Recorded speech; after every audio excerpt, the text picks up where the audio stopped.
Vamos então começar, queridos, tá? Hoje é segunda-feira. A nossa live hoje é em Filipenses. Na verdade, eu vou retomar aquilo que eu parei a semana passada. Na semana passada, eu tive que interromper porque eu estava com problema, na verdade, com a transmissão, né? Estava muito ruim o sinal. E hoje, graças a Deus, a gente está aqui de volta e nós vamos reiniciar, tá bom? Eu vou fazer uma pequena recapitulação a respeito do nosso tema, que nós estamos estudando em Filipenses capítulo 4, versículo 8 e 9. Eu já ministrei o versículo 8, né, para começar o 9, aí a semana passada deu problema, então eu vou fazer uma pequena recapitulação a respeito do 9 e depois a gente vai então para o versículo, fazer uma recapitulação do 8, nós vamos para o 9, tá bom? Lembrando, para você que nos acompanha, tá? Nós temos transmissões no domingo, que foi ontem, é o nosso estudo em 2 Pedro, muito, muito bom. Eu sugiro a você que acompanhe as ministrações domingo, tá? Nós temos na segunda-feira, que é esse texto aqui de Filipenses, nós estamos estudando a carta. Na verdade, nós estamos finalizando a carta de Paulo aos Filipenses. Depois nós temos amanhã, que é Romanos, tá? Amanhã nós temos estudo em Romanos, capítulo 6. Então nós temos no domingo, 2 Pedro, na segunda, Filipenses, e na terça nós temos o livro de Romanos, tá? São os 3 dias que nós fazemos transmissões. E a você que nos acompanha pelas redes sociais, tá? Fica sempre a dica. Eu vou dar a dica no começo hoje, tá? Geralmente eu faço isso no final, hoje eu vou fazer no começo. Se você puder, tá bom? Compartilhar a mensagem que você vai ouvir, ou se quiser compartilhar agora, né, para as pessoas acompanharem em tempo real, ou depois que você ouviu e quiser compartilhar com os amigos, fica a dica, tá bom, queridos? O desejo do nosso coração é alcançar as pessoas, alcançar cada vez mais gente, cada vez mais pessoas, porque eu entendo que a palavra, ela é bênção na vida daqueles que a ouvem, daqueles que estão dispostos a parar diante dela para ouvi-la, para tentar compreender e para viver, tá bom? Então a gente fica sempre naquela expectativa de que cada vez mais outras pessoas possam acompanhar, outras pessoas possam ouvir essa mensagem, tá? Esse é sempre o desejo do coração, é sempre a intenção do nosso coração, é que as pessoas de fato elas acompanhem as ministrações. A Itamara disse que já está compartilhando, obrigado, Itamara, tá bom? Mas se você puder também nos ajude aí, tá bom, queridos? Olha só, lendo o nosso texto para a gente poder orar, tá? Nós vamos ler o texto e a gente vai orar então aqui. O texto é Filipenses capítulo 4, versículo 8 e 9, diz assim: Finalmente, irmãos, tudo que é verdadeiro, tudo que é respeitável, tudo que é justo, tudo que é puro, tudo que é de amável, tudo que é de boa fama, se alguma virtude há e se algum louvor existe, seja isso o que ocupe o vosso pensamento. Aí o versículo 9: O que também aprendestes e recebestes e ouvistes e vistes em mim, isso praticai, e o Deus da paz será convosco. Pai, nós louvamos o teu nome, Senhor, nós bendizemos a ti por estarmos diante da sua presença, ainda que online, né, Senhor? Nós estamos diante do Senhor.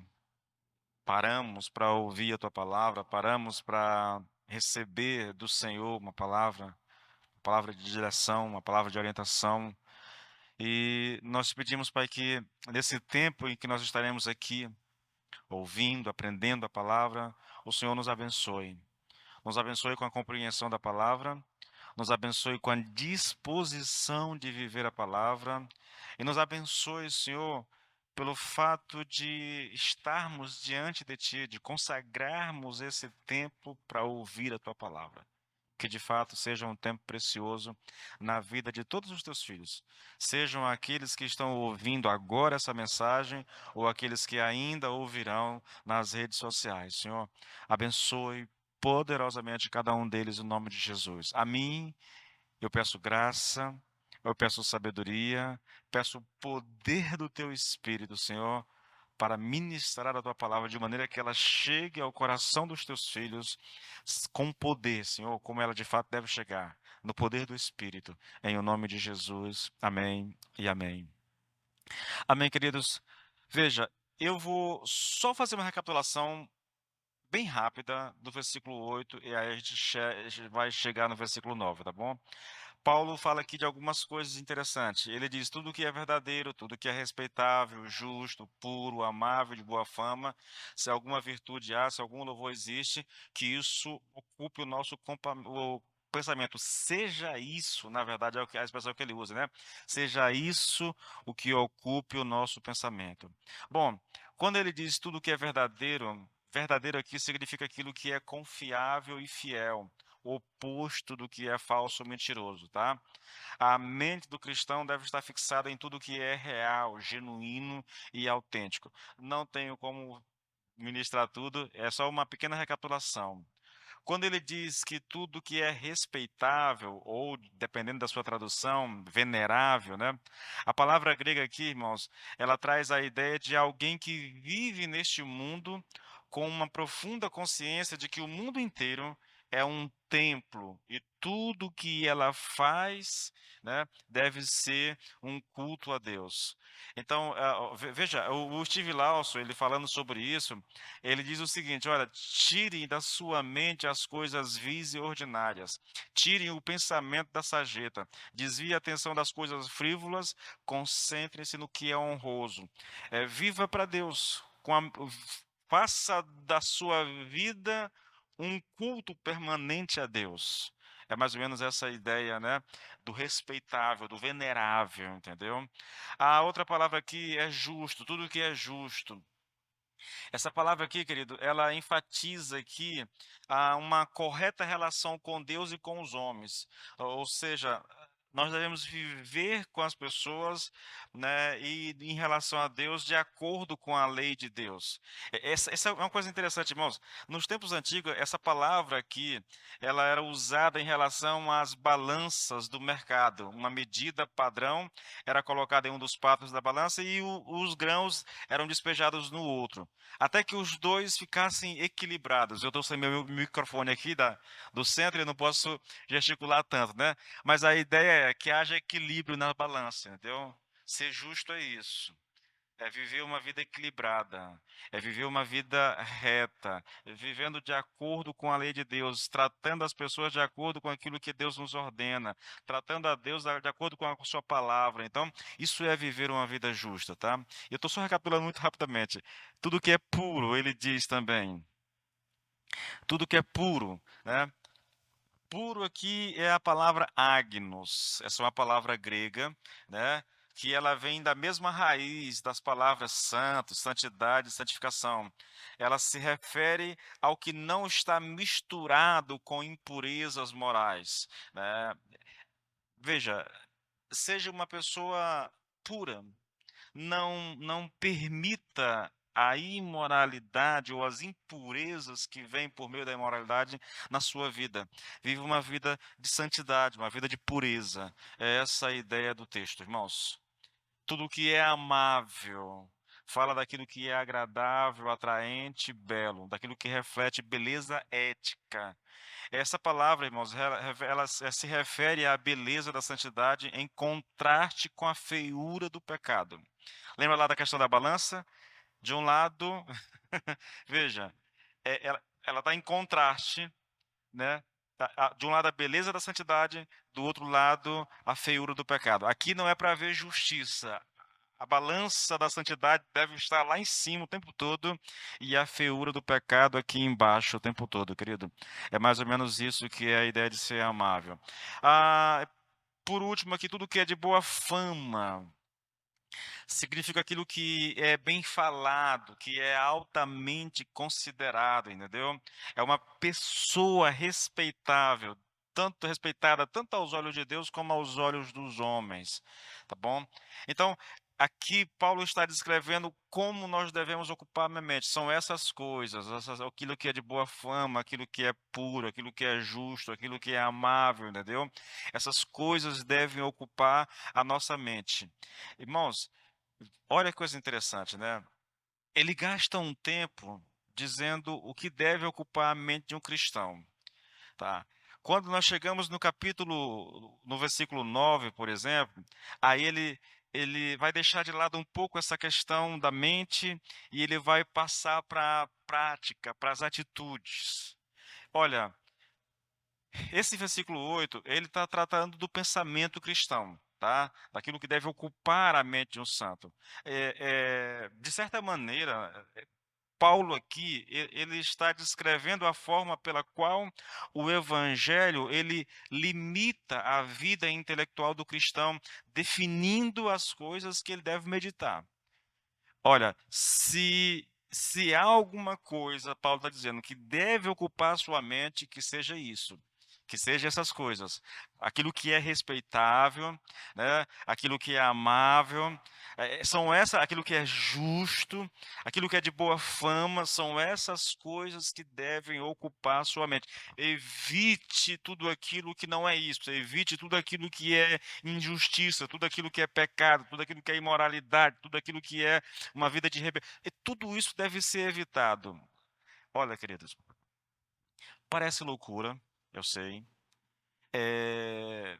Assusta um pouco a ideia de que há um interesse da parte de Deus em que o nosso pensamento ele seja controlado pelo Evangelho.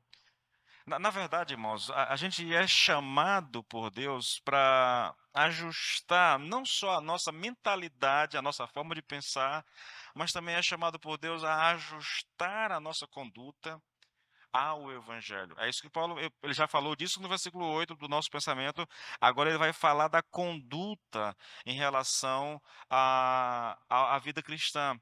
Veja,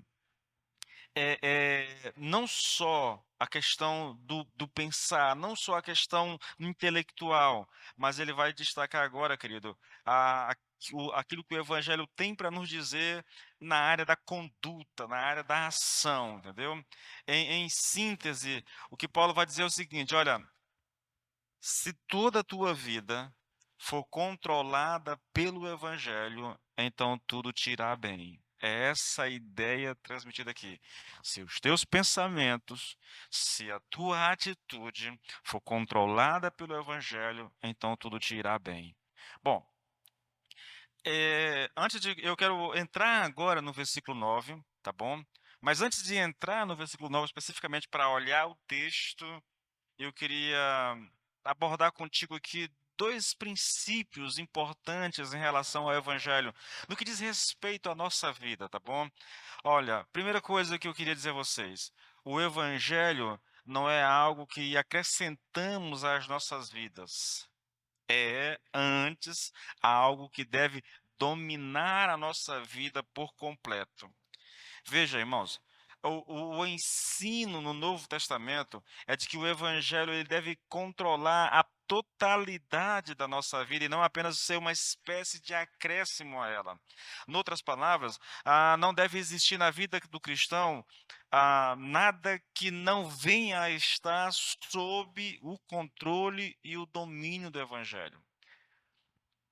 Pense no seguinte: para algumas pessoas, ser evangélico, como é esse o termo utilizado pelas pessoas, ser evangélico significa que você acrescentou alguma coisa à sua vida. Quer um exemplo? Eu tenho a minha vida normal, eu já tinha essa vida normal, eu estudo, eu trabalho, eu faço determinadas coisas, eu gosto de determinadas coisas, eu vou para determinados lugares. Agora eu aceitei a Cristo, agora eu sou evangélico. Então agora eu já tenho a minha vida normal. No domingo agora eu vou à igreja no final do dia.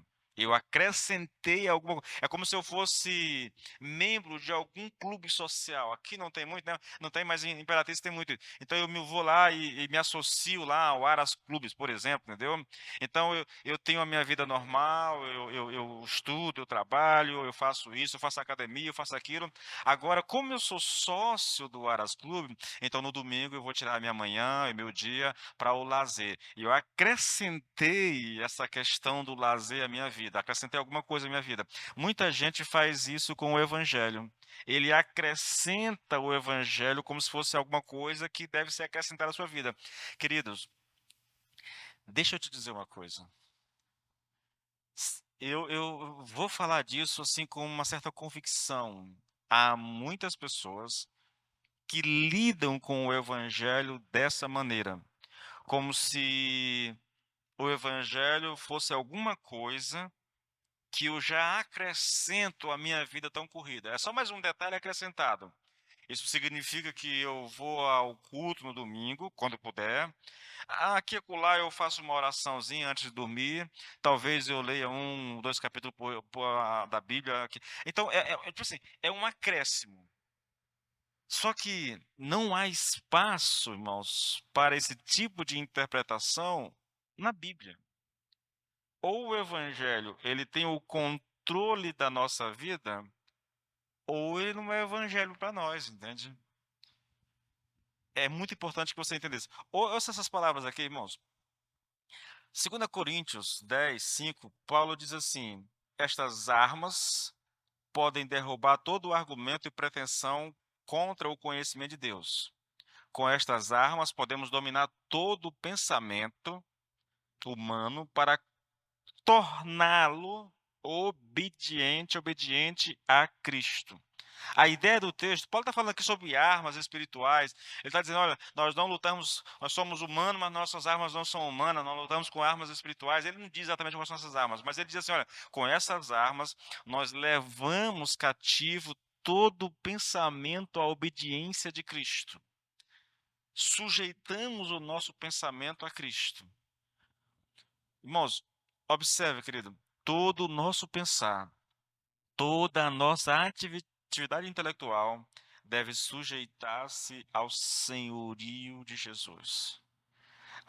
O Lord Jones ele diz uma coisa interessante, né? Ele resume essa questão da vida humana da seguinte forma: ele diz que toda a nossa existência nesse mundo ela pode ser dividida em duas categorias: pensamento e ação.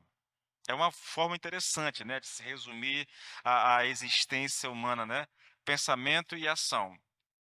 Aí Paulo vem nesses dois versículos e diz assim: olha, as duas categorias, tanto o pensamento como a ação, elas devem ser controladas pelo o evangelho.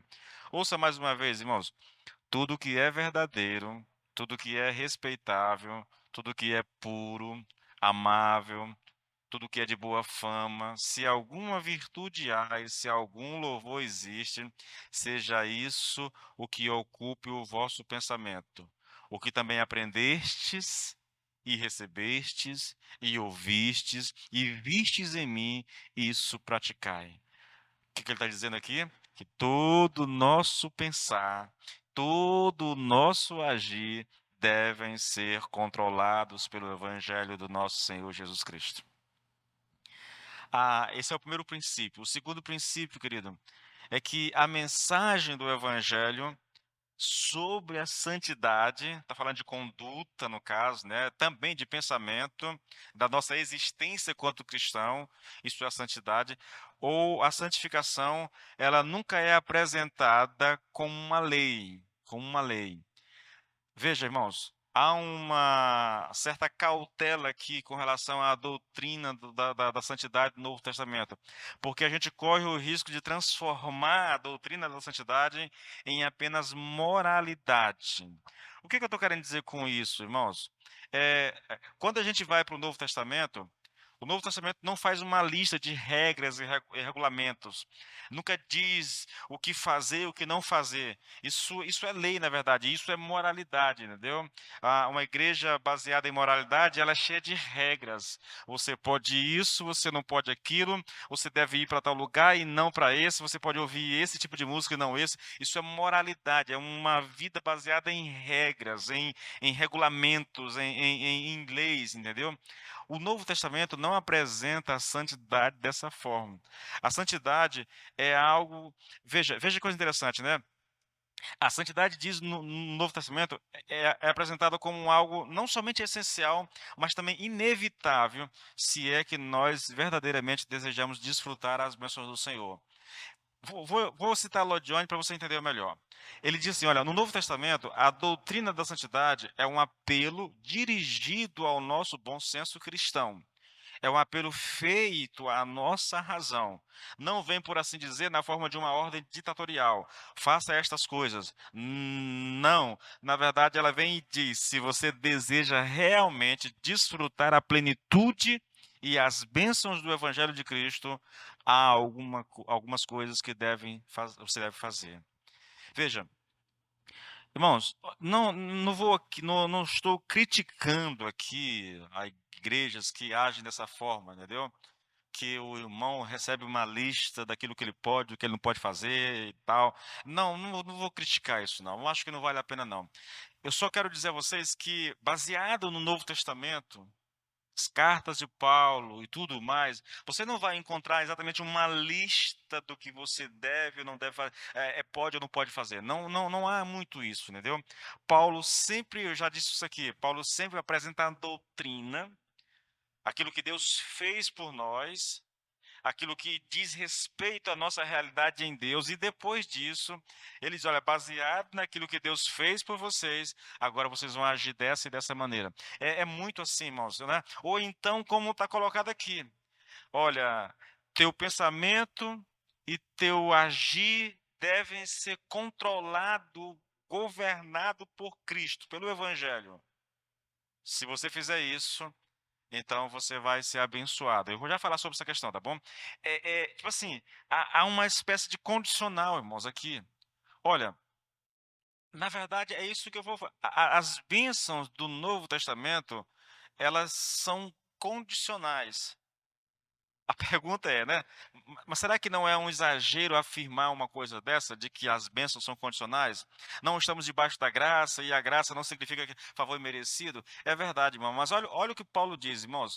Veja só o versículo 9. Olha só. O que também aprendestes e recebestes e ouvistes e vistes em mim, isso praticai. Se você tivesse com a Bíblia, eu ia te convidar a que você pudesse olhar o restante desse versículo. O final desse versículo, Paulo diz assim: e o Deus da paz será convosco. Se você submeter seu pensamento, se você submeter a sua conduta ao governo de Cristo, então o Deus da paz será com você. Veja como é colocado. Não apenas diz: olha, não faça isso, não faça aquilo, não vá para tal lugar, não ouça isso, não, querido. Submeta, submeta seu pensamento, submeta sua conduta ao governo de Cristo e o Deus da paz será contigo. É condicional isso, entende? É condicional.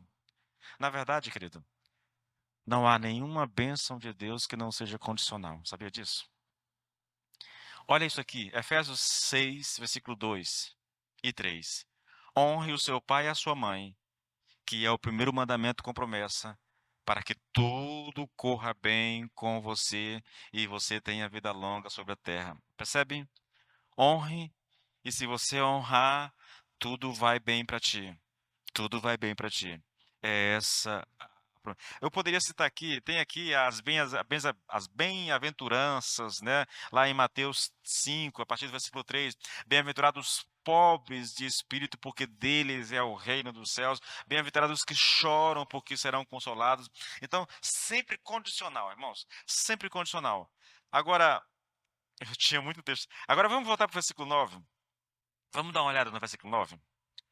O que também aprendestes e recebestes e ouvistes e vistes em mim, isso praticai, e o Deus da paz será convosco. Nós vamos dividir esse texto de duas maneiras: a importância de vivermos o evangelho e as consequências de vivermos o evangelho, tá bom, querido? Primeiro vamos olhar aqui a questão da importância de vivermos o evangelho. Olha o que Paulo diz, irmãos. E a gente fica lendo o texto, querido. Eu ouvi uma vez o Nicodemos dizer uma coisa interessante. A única coisa na pregação que é de fato Deus falando contigo é quando a palavra está sendo lida. Bom, se isso é verdade, irmãos, eu fico repetindo a palavra o tempo todo. Quem acompanha as minhas ministrações sabe. 30% daquilo que eu prego é só leitura bíblica, entendeu? Tipo assim, há pelo menos 30% de possibilidade, durante uma pregação minha, de que Deus fale contigo verdadeiramente, porque a palavra está sendo lida, tá bom? Então, mais uma vez, olha, o que também aprendestes, e recebestes, e ouvistes, e vistes em mim, isso praticai. Paulo sabia, querido, que ele não podia encerrar as suas orientações aos Filipenses no versículo 8, porque ali ele tratou da esfera do pensamento. E por que ele não pode, ou por que ele não pôde encerrar tratando disso? Por causa do perigo de nos tornarmos pessoas teóricas, de apreciarmos as doutrinas bíblicas sem que as ponhamos em prática. Daí ele dizer para esses irmãos. Porque o que ele está dizendo é o seguinte: olha, olhem para mim, vejam como eu tenho vivido o Evangelho. Observe o que eu tenho ensinado e preste atenção naquilo que meus parceiros têm dito a meu respeito. Observaram tudo? Agora vão e pratiquem tudo. Olhem para mim e vivam como eu tenho vivido. Irmãos, veja, é algo assim muito impactante isso. É um homem de Deus consciente das suas fraquezas, mas também consciente da sua experiência com Deus e do seu andar com Deus, a ponto de ele dizer assim: olhe para a minha vida. Vocês querem saber como é que vive um homem de Deus? Olhem para mim. Veja como eu estou vivendo e me imitem, na verdade. Imitem o que eu estou fazendo. Façam o que eu faço. Isso é muito importante, irmãos. E desafiador, irmãos. Extremamente desafiador. Nem todo pregador pode dizer isso para suas ovelhas. Nem todos. Bom, eu queria tratar contigo, querido, do perigo de nós nos contentarmos apenas com a teoria, com o ensino, né, de gostarmos do conhecimento, mas não de praticá-lo, tá bom? Bom, é- é, esse problema, irmãos, tem sido, de certa forma, um problema sério na vida da igreja. Por exemplo, o Russell Shedd, ele já até morreu, ele falando sobre essa questão, ele diz o seguinte: observe como isso, o Russell Shedd viveu quase todo o seu ministério no Brasil, tá bom? Então, observe o que ele diz, ó. Ele está retratando a realidade brasileira, talvez a realidade da igreja do mundo todo. Mas observe o que ele diz. Frequentemente, ouvimos a mensagem no culto, mas logo que deixamos o santuário, conversamos sobre tudo, menos como pretendemos concretizar o que Deus acaba de nos falar pela palavra. Este hábito insensibiliza o coração. Ele está descrevendo quase todos nós, entende? A gente vê um culto, ouve, saiu ali na porta para fora, nós esquecemos o que ouvimos. Não há uma pergunta tipo assim: como eu pratico isso? Como eu posso viver essa palavra? Não, a gente sai dali e vai viver a nossa vida. Vai viver a nossa vida. Entende? Esse problema, querido, ele está por toda a Bíblia. Não é um problema só nosso, não é um problema novo, ele está na Bíblia. Nós vamos ver isso, por exemplo, na vida dos israelitas, tanto no Velho Testamento como no Novo Testamento. Vou te dar aqui alguns exemplos, tá bom? Primeiro, vamos começar aqui olhando para os fariseus. O que que nós estamos tratando aqui? Qual é o problema aqui? É a ideia de nós nos contentarmos com o conhecimento, apenas com a parte teórica. Eu venho e ouço a mensagem. Amém, glória a Deus, que mensagem poderosa. Saí ali pela porta, eu esqueço a mensagem, vou viver a minha vida de novo. O evangelho é só um acréscimo à minha vida, né? Aqui eu sou crente. Saí da porta para fora, bom, o que eu ouvi não faz diferença, o que eu ouvi não me interessa mais, eu vou viver a minha vida. É mais ou menos por aí. Estou exagerando para poder enfatizar alguma coisa, mas o caminho é por aí, tá bom? Então, deixa eu chamar a atenção de você para os fariseus.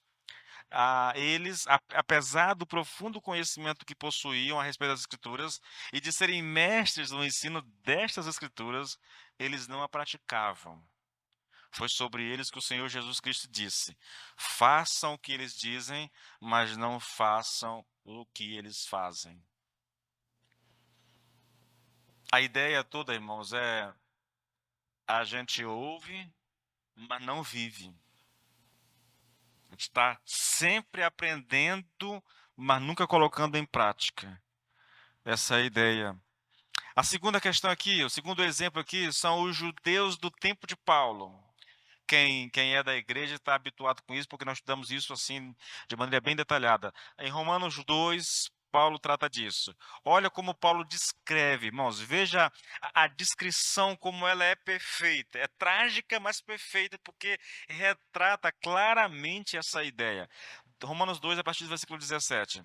Vocês, os judeus, pensam que tudo vai bem entre vocês e Deus por ele ter lhes dado a sua lei. Orgulham-se de Deus. Sim, vocês sabem qual é a vontade de Deus, vocês conhecem o certo e o errado, porque foram instruídos pela lei. Estão tão seguros do caminho para Deus que poderiam apontá-lo a um cego. Pensam que são luz para aqueles que estão perdidos na escuridão. E pensam poder instruir as pessoas insensatas e simples, até mesmo ensinar as crianças tudo quanto se refere a Deus, porque realmente vocês conhecem sua lei, que é a expressão do conhecimento da verdade. Agora veja, ele está elogiando, preste atenção, irmãos, ele está elogiando o fato daquele povo conhecer verdadeiramente a lei. E eles conheciam verdadeiramente. Agora preste atenção, versículo 21. Vocês que ensinam os outros, por que não ensinam a si mesmos? Dizem aos outros para roubar, mas vocês mesmos roubam? Vocês afirmam que está errado cometer adultério, mas vocês mesmos adulteram? Vocês dizem, não se ora aos ídolos, mas roubam as coisas do templo? Vocês que têm tanto orgulho de conhecer a lei, desonram a lei, quebrando a lei, desobedecendo a lei? Percebe, irmãos? Eles se orgulham do conhecimento que têm, e Paulo diz, vocês têm conhecimento de fato, mas não estão vivendo isso. Na verdade, vocês estão desonrando a Deus, quebrando a lei, desobedecendo, apesar de conhecer, estão desobedecendo a lei. Agora olhe Tiago, irmãos. Os textos são os mais claros possíveis, entendeu? Veja Tiago. Tiago 1, a partir do versículo 22. E lembrem-se, coloquem em prática a palavra e não sejam apenas ouvintes. Portanto, não se enganem, pois se uma pessoa apenas ouvir e não a colocar em prática, é semelhante a um homem que olha o seu próprio rosto no espelho e depois de olhar para si mesmo, logo que se afasta, não se lembra mais de como é a sua aparência. Isso é ouvir, conhecer, mas não viver. Não colocar em prática aquilo que está é, ouvindo, aprendendo. E aqui, citando aqui um último texto, esse é trágico, na verdade, são os falsos mestres, que está lá em Mateus 7, a partir do versículo 21. Ouça as palavras do Senhor Jesus, irmãos. Nem todo aquele que se refere a mim como Senhor entrará no reino dos céus. A questão decisiva é se a pessoa faz a vontade do meu Pai que está nos céus. No dia do juízo, muitos me dirão: Senhor, Senhor, não profetizamos a seu respeito e usamos o seu nome para expulsar demônios e para fazer muitos milagres? Mas eu responderei: vocês nunca foram meus. Vão embora porque as suas obras são más. O que ele está dizendo? Vocês diziam me conhecer, vocês pregavam o evangelho, mas vocês não faziam a vontade do meu Pai. Vocês não obedeciam à vontade do meu Pai. Tinham conhecimento, mas não viviam aquilo que sabiam. Irmãos, esse é um perigo muito grande para nós, Igreja do Senhor, para nós, pastores, principalmente nós pastores. É um perigo muito grande, queridos. Saber a palavra e não viver a palavra. Conhecer a palavra, ter consciência da palavra e mesmo assim, muitas vezes, deliberadamente desobedecer.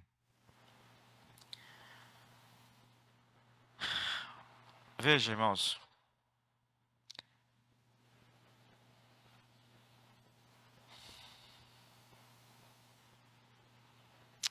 bom, vamos andar um pouquinho. Eu vou pular aqui algumas coisas por causa do nosso tempo, tá bom? Já que nós estamos falando aqui, queridos, sobre como viver o Evangelho, como podemos, de maneira prática, saber o que nós devemos fazer? Existe alguma coisa que seja comum a todos os homens de Deus em termos de prática cristã? Algo que sirva de parâmetro para todos? Tá, pastor, você disse que a gente deve viver o evangelho, deve praticar o evangelho. Tem um parâmetro, porque, convenhamos, irmãos, assim, olha, o chamado é para obedecer a Deus. Mas se obedecer a Deus, querido, for obedecer a cada detalhe da palavra, eu acho que nós vamos. A gente vive muita coisa, obedece muita coisa assim. A gente precisa de uma espécie de parâmetro daquilo que nós vamos viver a nossa vida, de como que nós devemos viver. Bom, pensando nisso, querido, eu vou citar aqui, porque o Lloyd Jones ele disse que nós precisamos descobrir o que devemos fazer, tanto pelas Escrituras, como também observando o exemplo dos santos. Aí depois ele fala de certas características que podem ser observadas na vida de Paulo e de todos os homens levantados por Deus e que marcaram as suas gerações. Quais são essas características comuns na vida desses homens de Deus? Então, quais são esses parâmetros que nós devemos guiar nossa vida? Sim, obedecemos.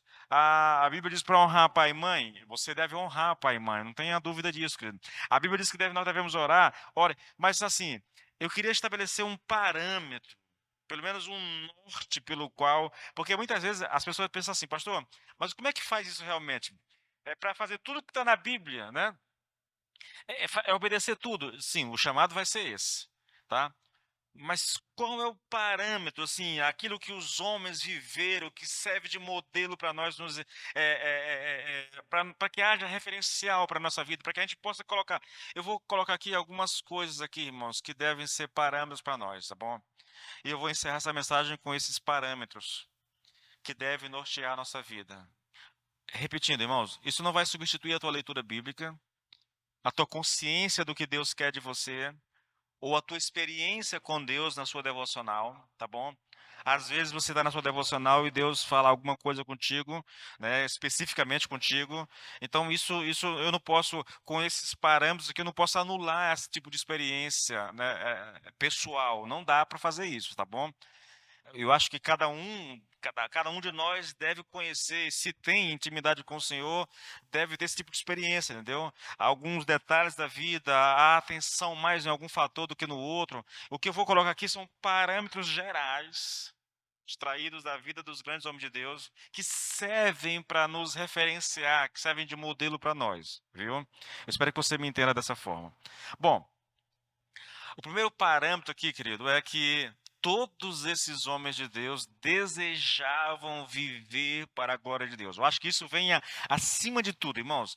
Eu digo para Deus sempre, né, Senhor, eu quero viver a minha vida toda para ti. Enquanto houver fôlego de vida em mim, eu quero te servir. Eu sei as fraquezas que tenho, muitas delas, conheço muitas delas. Eu sei que eu vou tropeçar uma vez ou outra, mas eu desejo de todo o meu coração viver para o Senhor. Isso deve falar mais alto do que qualquer coisa, irmãos, porque há pessoas que não têm esse desejo no coração. Repetindo, o evangelho para elas é só um acréscimo, tá bom? Veja como podemos saber se desejamos viver para a glória de Deus. Filipenses 3, 10 e 11, irmãos. Paulo diz: o que eu quero é conhecer Cristo e o poder da sua ressurreição, tomar parte dos seus sofrimentos e me tornar como, como ele na sua morte, para de algum modo alcançar a ressurreição dentre os mortos. A pergunta é: podemos dizer que a nossa mais alta ambição é conhecer Deus melhor? Que o nosso maior empenho nessa existência é no sentido de viver para a glória de Deus? Isso serve de parâmetro, querido. Você quer um parâmetro? Eis aqui um parâmetro para nós. Conhecer Deus, viver para a sua glória, desejar de todo o coração viver para Ele, tá? Como saber se realmente desejamos conhecer Deus melhor, irmãos? A primeira e mais importante atitude de alguém que quer conhecer Deus melhor é a leitura da Bíblia. Por quê, irmãos? Porque a Bíblia, ela é a autorrevelação de Deus. É Deus se apresentando a nós, é Deus se revelando a nós, se mostrando a nós. Se você quer conhecer a Deus, então, irmãos, é incrível como toda mensagem bíblica que nos leva para Deus vai chegar na palavra de Deus. É lógico, tem que ser assim, não é? Então, se você deseja, como é que você sabe se deseja realmente conhecer a Deus? Qual é o apreço que você tem pela palavra? E não é pegar a Bíblia, eu estou dizendo porque aqui eu tenho uma Bíblia aqui. Na verdade, tem um monte de Bíblia aqui dentro, tá bom? Não é pegar a Bíblia e dizer assim, ah, eu amo a minha Bíblia, pastor. Pensa como eu gosto da minha Bíblia. A pergunta é, quantas vezes você já leu ela? Quanto tempo você tira por dia para lê-la? Não adianta falar que gosta da Bíblia, que a Bíblia é a palavra de Deus, que. Não, não, não, não, irmão. Esse discurso é para enganar a besta, tá bom? Meu negócio é: quantas vezes você já leu a tua Bíblia? Essa é a pergunta. E a resposta para ela diz tudo. Não importa o teu discurso. Não importa o discurso. A resposta que você me dá para essa pergunta, quantas vezes você já leu a tua Bíblia, vai dizer tudo, tá bom? Outra coisa, irmãos. Parâmetro para a nossa vida cristã, vida de oração. Vida de oração. Quando gostamos muito de uma pessoa, sempre encontraremos tempo para estar com ela. É esse tempo juntos que nos ajuda a conhecer melhor as pessoas.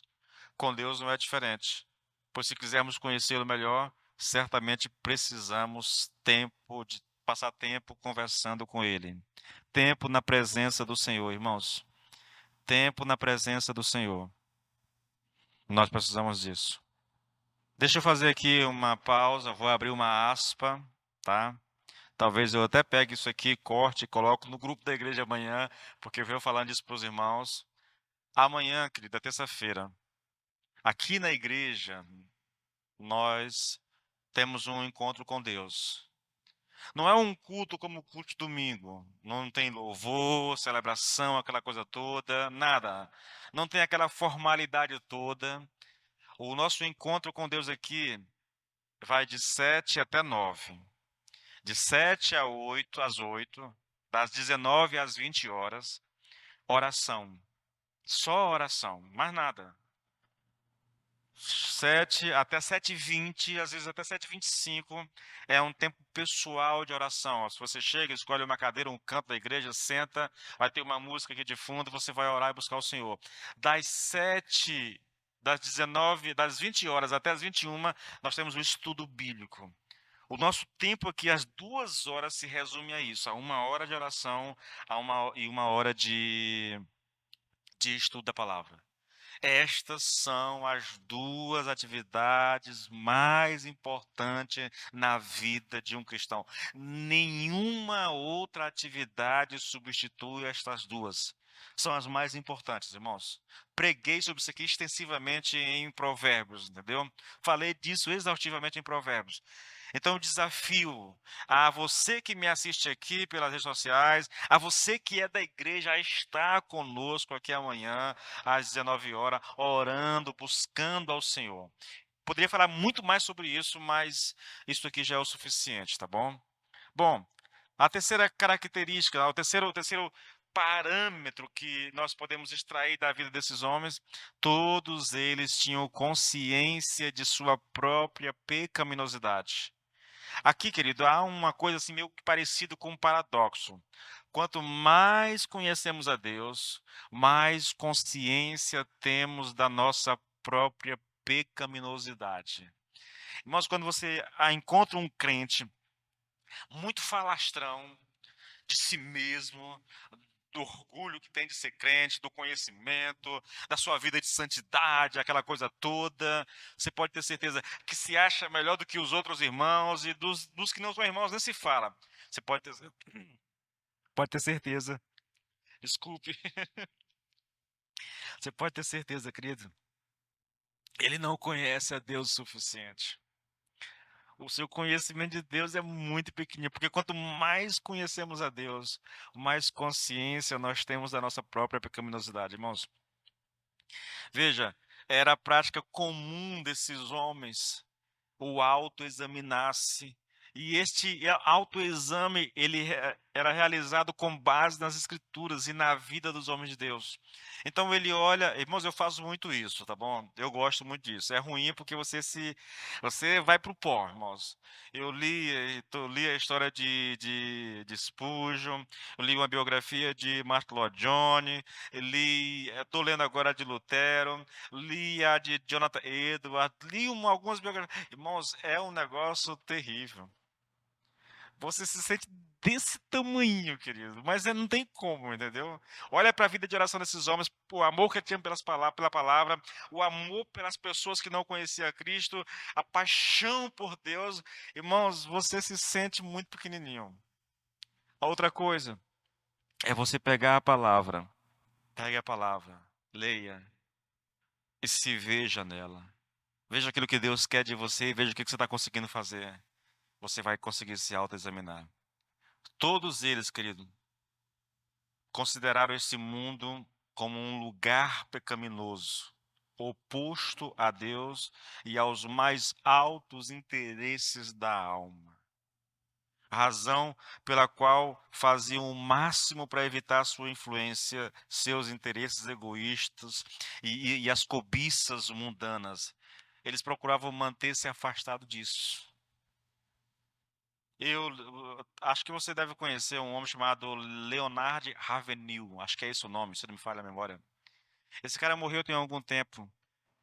Ele viveu quase já em pleno século XXI, irmãos. Até antes de morrer, você lê isso nos livros dele, porque Tarde do Pleno Avivamento, por exemplo, ele fala sobre isso. Ele não tinha jornal, não tinha assinatura, não assistia televisão, não via nada, essas coisas, computador, e nada disso. Ele, é lógico, é um comportamento quase que extremado, entendeu? Mas via o mundo como um lugar ruim para se viver, como um lugar perverso, que atrai a alma do homem para longe de Deus. E de fato, irmãos, não que a gente precisa viver dessa maneira extremada, eu acho que não dá para viver dessa forma hoje, principalmente agora no século XXI, né? Com tudo que nós estamos vivendo agora. Mas, irmãos, o fato é que se você se deixar atrair pelo mundo, querido, você vai ser conduzido para longe de Deus rapidinho. Olha para o que diz João lá 2000 anos atrás. Não amem o mundo, nem as coisas que há no mundo. Se alguém amar o mundo, o amor do Pai não está nele. Porque tudo que há no mundo, os desejos da carne, os desejos dos olhos e a soberba da vida, não procede de Deus, mas procede do mundo. Outra característica, irmãos, desses homens é que todos eles viam os não cristãos como vítimas do pecado e de Satanás, e por isso se lamentavam por eles, eles falavam sobre o perigo da vida sem Deus. Essa preocupação com os não cristãos, querido, fazia com que eles falassem do evangelho na tentativa de livrar as almas dessas pessoas da condenação eterna e das garras de Satanás, mesmo que isso lhes custasse o desprezo ou a própria vida. Olhe, estou lendo uma série de biografias pequenas, né, de homens piedosos. O que caracteriza todos eles? Uma paixão. Mas, irmãos, é uma paixão tão avassaladora pelas pessoas, pelas almas perdidas, que levava esses homens a comportamentos assim que hoje seriam tidos como extremistas, no intuito de alcançar essas pessoas. George Whitefield talvez seja o cara que mais refletiu essa paixão na sua vida, entende? Aqui, ele chorava pelas pessoas enquanto pregava elas. Quando via a reação delas ao evangelho, ele simplesmente chorava, irmãos. Choravam pela alma das pessoas. Paixão. Se você quer agradar a Deus, irmãos, se importe com as pessoas. Lute por elas em oração. Tente alcançá-las, mesmo que isso lhe custe uma amizade, irmãos. Mesmo que isso lhe custe, sabe, algumas dores, algum sofrimento. Mas nós devemos, querido, nós devemos lutar por aqueles que nós amamos e que não conhecem a Cristo ainda. E para encerrar isso aqui, as consequências de vivermos o Evangelho. Sabe qual é a consequência? Paulo diz: se você submeter o seu pensamento e a sua conduta ao senhorio de Cristo, ao Evangelho, o Deus da paz será convosco. O Deus de paz, ou o Deus da paz, será convosco. A mensagem é muito simples de entender, irmãos. Quer que o Deus de paz esteja com você? Pratique essas coisas. Viva para a glória de Deus. Leia a Bíblia, ore, se autoexamine, procure corrigir as imperfeições do seu caráter, se afaste dos prazeres pecaminosos desse mundo. Faça o que estiver ao seu alcance para livrar os não cristãos da garra de Satanás e da condenação eterna. Essa é a mensagem de Paulo aqui, irmãos. Essa é a mensagem de Paulo. Eu quero encerrar essa mensagem falando a você, te desafiando. Como está a tua vida? Você tem gasto tempo lendo a palavra de Deus? Você tem gasto tempo na presença do Senhor orando? Você tem se guardado das paixões desse mundo? Você se importa verdadeiramente com as pessoas que estão lá fora e que não conhecem a Cristo ainda? Tem orado por elas?